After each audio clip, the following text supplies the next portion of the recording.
Hey there everyone, welcome back to my channel. Today we are going to learn about the SQL right join. So let's start by answering the question. What is right join? Right join is a type of join that returns all the rows from the right table and the matched rows from the left table. If there is no match, the result is null on the side of the left table. Now let's look at an example to understand it better.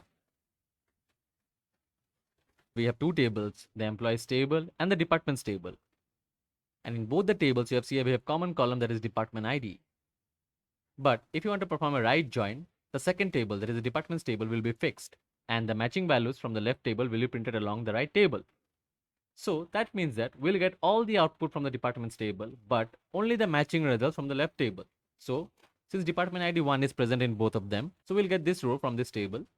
And since department 2 is also present, we'll get this row. But since department 3 is not present in the first table, we'll get null.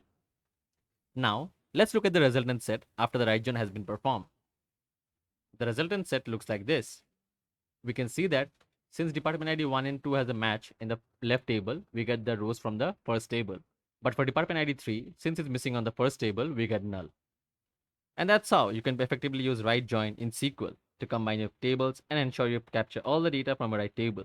I hope this tutorial has cleared up any confusion and given you the confidence to apply right joins in your own projects. Thanks for watching, and I'll see you in the next one.